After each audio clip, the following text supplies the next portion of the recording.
Hello everyone, आज की इस वीडियो में बात करने वाले हैं मस्कुलर टिश्यू यानी कि पेशीय ऊतक और साथियों न्यूरल टिश्यू यानी कि तंत्रिका ऊतक के बारे में। गाइस, ये वीडियो सभी प्रतियोगी परीक्षाओं के लिए है, चाहे वो रेलवे हो, एसएससी हो, एनडीए, पीसीएस, नीट, कोई से भी साथियों प्रतियोगी परीक्षा हो, सभी परीक्षाओं के लिए ये वीडियो उपयोगी रहेगी। गाइज, मेरा नाम रवि है। मैं सभी प्रतियोगी परीक्षाओं के लिए बायोलॉजी पढ़ाता हूं। जो कंटेंट आपको पेड कोर्स में उपलब्ध नहीं होता, उससे अच्छा कंटेंट उपलब्ध कराने की कोशिश करता हूं। चलिए साथियों, आज की क्लास स्टार्ट करते हैं। आपको हमारे साथ जुड़ने के लिए ₹1 देने की आवश्यकता नहीं है, सिर्फ चैनल को सब्सक्राइब कर लेना और बेल आइकन को प्रेस कर लेना, जिससे आपके पास हमारी वीडियो का नोटिफिकेशन टाइम टू टाइम पहुंच सके। हेडिंग लगा लीजिए साथियों, animal tissue. Animal tissue Hindi में कहा जाता है साथियों जंतु ऊतक। सबसे पहले साथियों हमने जो कल और परसों के दिन पढ़ा साथियों, उसके बारे में रिवीजन कर लेते हैं, उसके बाद में आज की क्लास स्टार्ट करेंगे। देखिए भैया, सबसे पहले बात यह आती कि ऊतक क्या होते हैं। तो मैं आपको बता दूं, कोशिकाओं का समूह ही साथियों ऊतक कहलाता है। अगर आप इस तरीके से कहोगे कि एक जैसी कोशिकाओं का समूह ही ऊतक कहलाता है, तो और अच्छी बात रहेगी। देखिए, ऊतकों का अध्ययन हम विज्ञान की जिस शाखा में करते हैं साथियों, उस शाखा को कहा जाता है हिस्टोलॉजी। जैसे ही साथियों हम कोशिकाओं का अध्ययन विज्ञान की जिस शाखा में करते हैं, उस शाखा को साइटोलॉजी कहा जाता है। ठीक उसी प्रकार ऊतकों का अध्ययन हम विज्ञान की जिस शाखा में करते हैं, उस शाखा को साथियों हिस्टोलॉजी कहा जाता है। इतनी बात क्लियर है। जैसे साथियों हम ब्लड का अध्ययन विज्ञान की जिस शाखा में करते हैं, उस शाखा को हेमेटोलॉजी कहा जाता है। साथियों ब्लड में हम किस किस के बारे में पढ़ते हैं? आरबीसी, डब्ल्यूबीसी, प्लेटलेट्स, प्लाज्मा, इन सभी के बारे में पढ़ते हैं। आरबीसी की कमी से कौन सा रोग होता है, अधिकता से कौन सा रोग होता है? डब्ल्यूबीसी की कमी से कौन सा रोग होता है, डब्ल्यूबीसी की अधिकता से कौन सा रोग होता है? तो साथियों इन सभी के बारे में अध्ययन करना डिटेल में हम विज्ञान की जिस शाखा में करते हैं, उस शाखा को हेमेटोलॉजी कहा जाता है। ठीक उसी प्रकार साथियों ऊतकों के बारे में अध्ययन करना, जैसे कि ऊतक कहाँ पाए जाते हैं और ऊतकों का काम क्या होता है हमारे शरीर में। एनिमल टिश्यू में साथियों अगर देखिए, हमारे शरीर में साथियों जो ऊतक पाए जाते हैं उन्हें एनिमल टिश्यू कहा जाता है। प्लांट की बॉडी में साथियों जो टिश्यू पाए जाते हैं, जो ऊतक पाए जाते हैं, उन्हें कहा जाता है प्लांट टिश्यू। तो इन सभी के बारे में अध्ययन करना साथियों विज्ञान की जिस शाखा में हम अध्ययन करते हैं, उस शाखा को कहा जाता है भैया हिस्टोलॉजी। इतनी बात क्लियर है। अब याद रखना साथियों, मैंने आपको कहा कि हमारी बॉडी में साथियों जो ऊतक पाए जाते हैं उन्हें कहा जाता है एनिमल टिश्यू या ह्यूमन टिश्यू। इतनी बात क्लियर है। और हमारे शरीर में साथियों जो ऊतक पाए जाते हैं भैया, वो मुख्य रूप से 4 प्रकार के होते हैं। कितने प्रकार के होते हैं? 4 प्रकार के। देखिए, नंबर 1 पर आता है साथियों epithelial tissue. Epithelial tissue Hindi में कहा जाता है उपकला ऊतक। नंबर 2 पर आता है भैया connective tissue. Connective tissue Hindi में कहा जाता है संयोजी ऊतक। नंबर 3 पर आता है भैया मस्कुलर टिश्यू।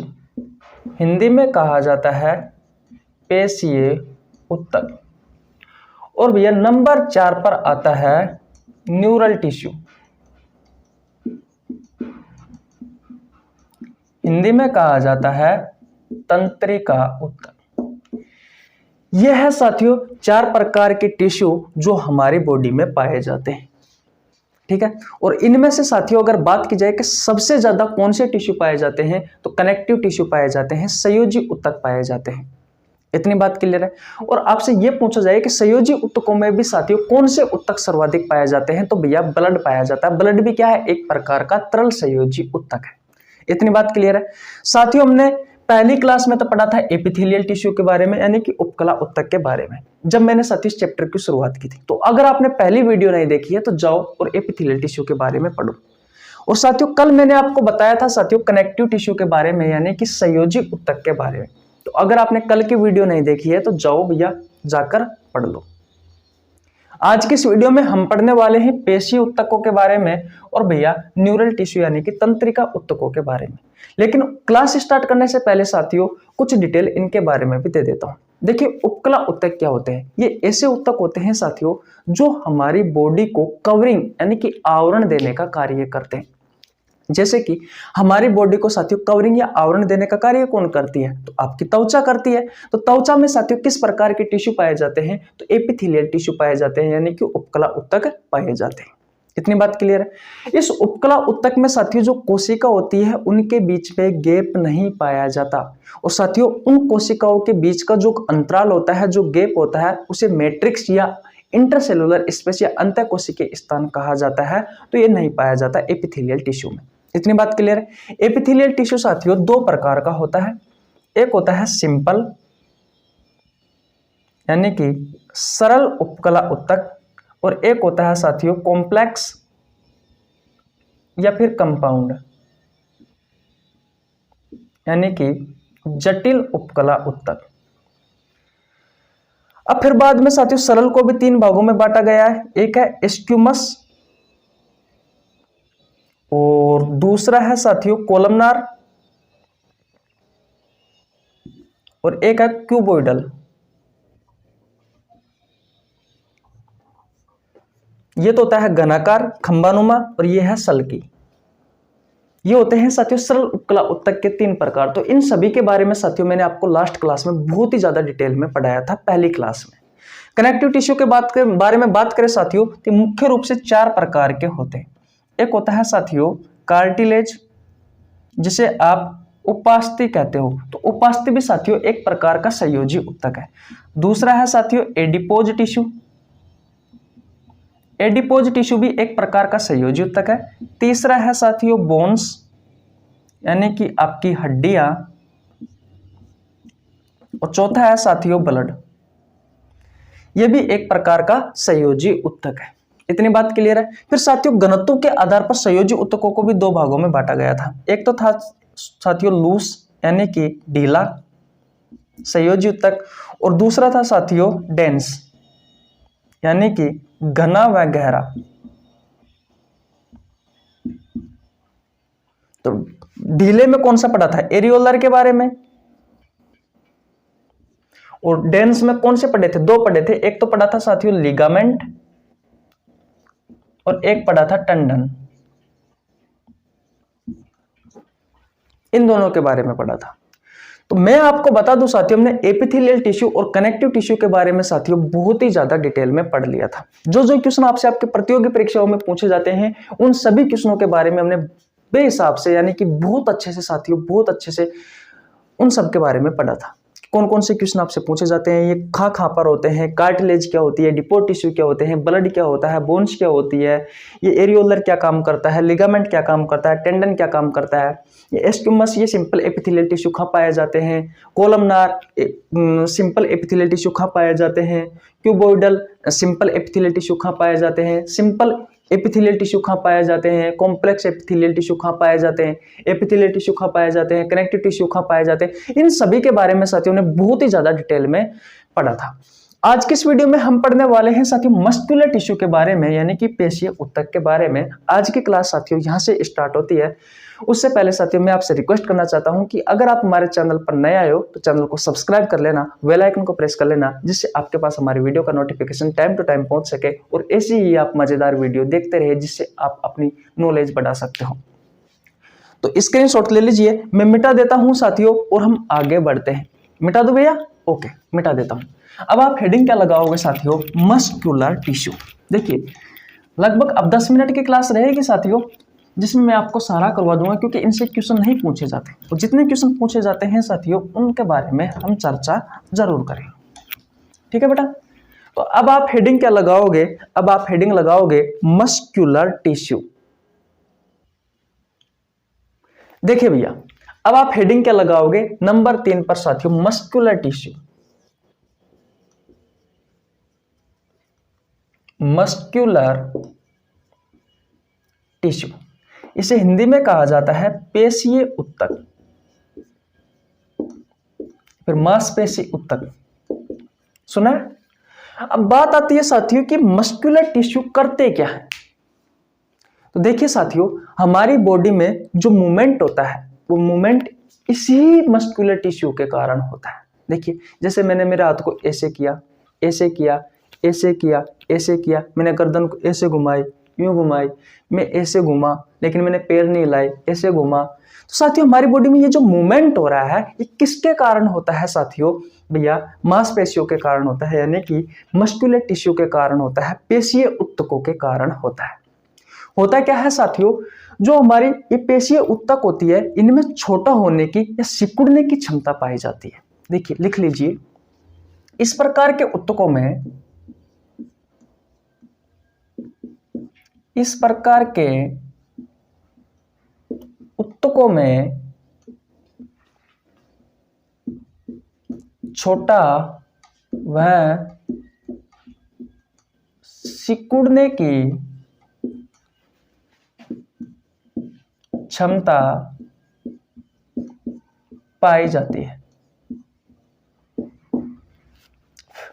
जैसे कि कार्डियक जो पेशी है साथियों, अभी उसके बारे में पढ़ाएंगे, तो साथियों उसमें कॉन्ट्रैक्ट यानी कि सिकुड़ने की क्षमता पाई जाती है, कॉन्ट्रैक्शन की क्षमता पाई जाती है ना आपके हृदय पेशियों में, तो उसके बारे में चर्चा करेंगे।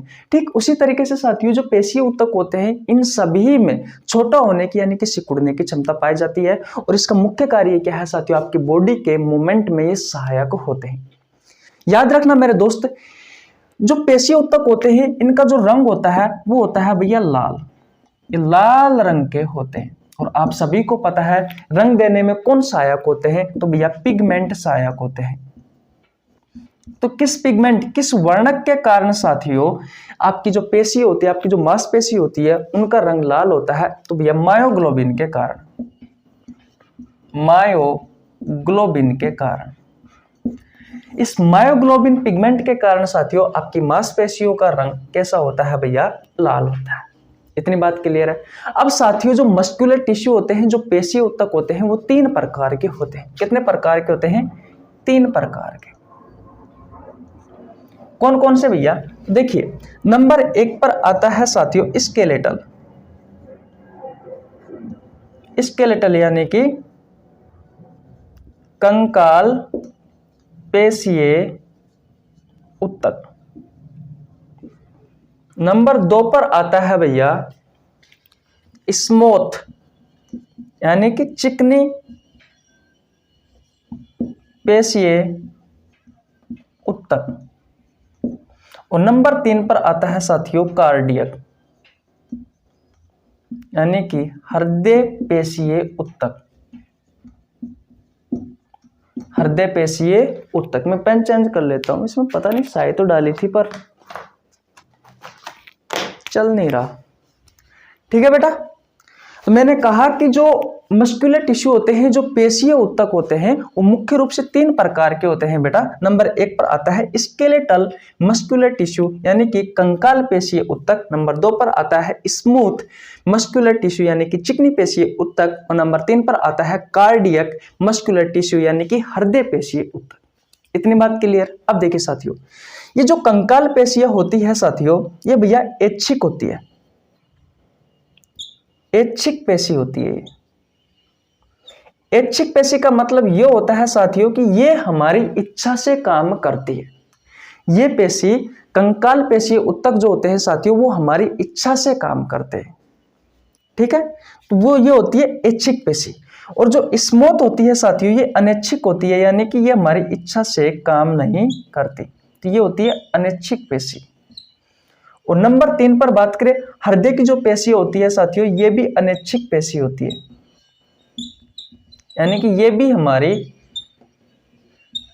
इच्छा से काम नहीं करती। लेकिन कंकाल पेशी की बात करें साथियों, तो ये हमारी इच्छा से काम करती है। और जो स्मूथ और जो कार्डियक पेशी है साथियों, ये हमारी इच्छा से काम नहीं करती। इतनी बात आपको समझ में आई या नहीं आई? ओके भैया, देखिए जो कंकाल पेशी होती है साथियों, ये आपके कंकाल तंत्र से, यानी मैं कह सकता हूं कि आपकी जो हड्डियां होती है साथियों, इन हड्डियों से जुड़ी हुई होती है, आपकी हड्डियों से जुड़ी होती है। आपके कंकाल से जुड़कर, या आपके ये भी कह सकता हूं कि आपकी हड्डियों से जुड़कर आपके शरीर को गति प्रदान करती है। या फिर मैं ये भी लिख सकता हूं कि ये आपके कंकाल से जुड़कर आपके शरीर को गति प्रदान करवाती है। शरीर को गति प्रदान करवाती है। देखिए बेटा, आपकी हड्डियों से जो मांसपेशियां जुड़ी हुई होती है साथियों, जो पेशी जुड़ी होती है वो कौन सी जुड़ी हुई होती है? स्केलेटल पेशी उत्तक जुड़े हुए होते हैं और ये क्या करते हैं साथियों, आपके शरीर को गति प्रदान करने में सहायक होते हैं। बस मैं आपको इतना ही लिखवाना चाहता हूँ। ये साथियों हमारी इच्छा से काम करते हैं। जैसे मैंने हाथ को इधर किया तो हमारे बोन्स में जो हड्डियां लगी हुई है साथियों, वो हमारी इच्छा से काम की ना। देखिए मैंने ऐसे किया तो हमारी इच्छा से काम कर रही है ये पेशी, इसलिए साथियों ने ऐच्छिक पेशी कहा गया है। इतनी बात क्लियर है? ओके। इनकी जो आकृति होती है साथियों, जो स्केलेटल मस्कुलर टिश्यू होते हैं, जो कंकाल पेशी उत्तक होते हैं, इनकी जो आकृति होती है वो भैया छड़नुमा होती है, एक छड़नुमा हड्डी के समान, छड़नुमा हड्डी के समान साथियों इन पेशियों की आकृति होती है।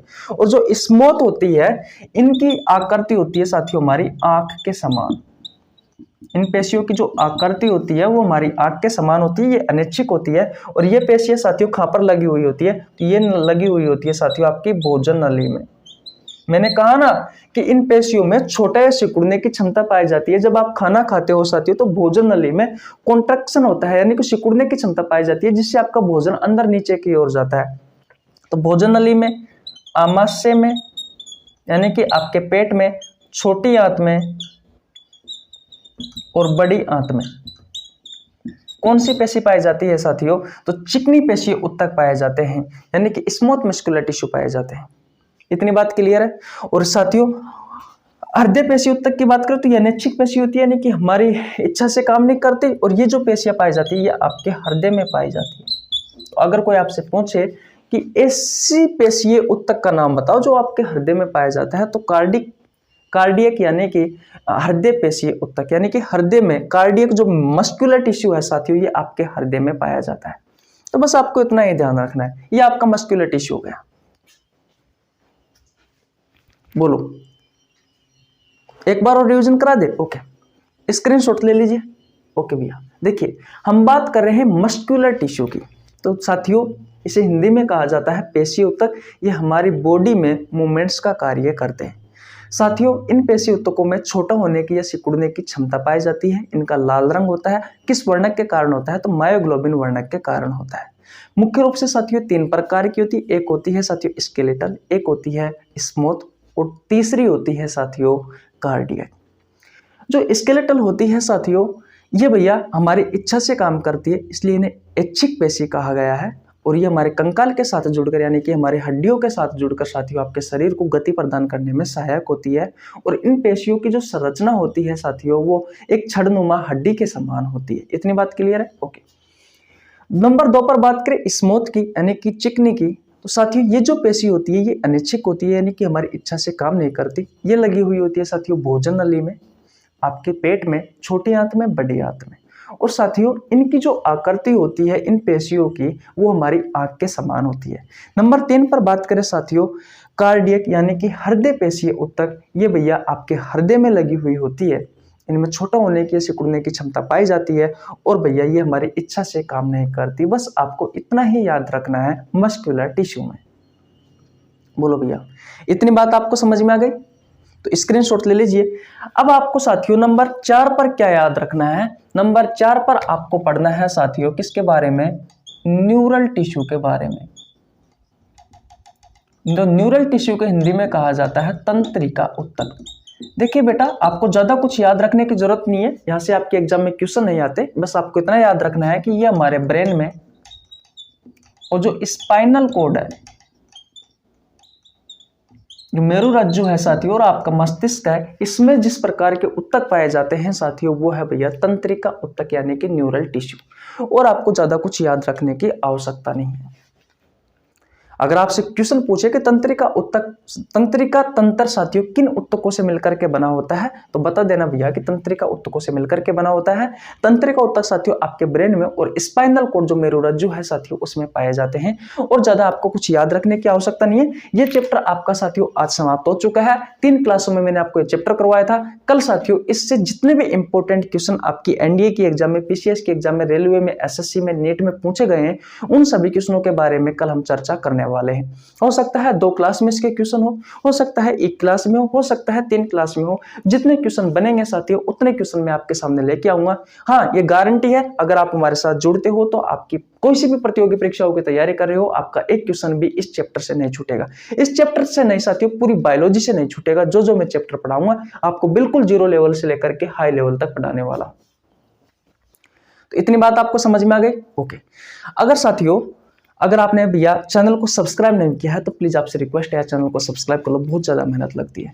तो चैनल को सब्सक्राइब कर लो, बेल आइकन को प्रेस कर लो, जिससे आपके पास हमारी वीडियो का नोटिफिकेशन टाइम टू टाइम पहुंच सके। मिलते हैं नेक्स्ट वीडियो में, तब तक के लिए जय हिंद, जय भारत, राम राम।